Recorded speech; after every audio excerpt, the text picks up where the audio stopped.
மகளை கட்டி கொடுத்து 12 வருஷமாக குழந்தை இல்லாத காரணத்தால் அதற்கு என் ஆயுள் முழுவதும் பொங்கச்சீறு தலையில் சுமர்ந்து சைக்கிளில் தலையில் கரும்பு வச்சு சைக்கிள் ஓட்டி அவர்களுக்கு கொண்டே வீட்டில் இறக்க கடமைப்பட்டுள்ளேன்.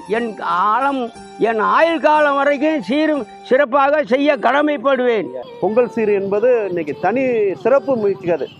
இன்னைக்கு பொங்கல் சீரை 17 கிலோமீட்டர் தூரம் நம்பம்பட்டியில் இருக்கும் அவர் மக வீட்டுக்கு 16 வேகத்தடை தாண்டி கடந்து அந்த வழிநெடுங்களும் அவரை வரவேற்கிற ஒவ்வொரு பகுதியில் இருக்கிற சுற்று வட்டார பொதுமக்கள் ஆதாரத்தோடு அவரை சாமி மாதிரி கும்பிட்டுட்டு வழி அனுப்புகிறாங்க.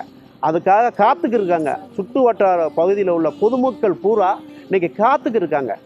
அந்த தமிழருடைய கலாச்சாரம் இன்னைக்கு பேணி காக்குறாரு. ஒரு புதுக்கோட்டை மாவட்டத்துக்கு எங்களுக்கு கிடைச்ச ஒரு பொக்கிஷம். வயசில் 82 வயசாச்சு அவருக்கு. அதெல்லாம் கடந்து இன்னைக்கு தமிழருடைய எழுச்சி அவர் உடம்பே எனக்குள்ளரிக்குது. அவர் வயசுலலாம் இந்த மாதிரி பண்ணுறதுக்கு இனிமே இது யார் இருக்கா அப்படிங்கிற ஒரு விட்டு கவனிக்க மாதிரி இருக்குது.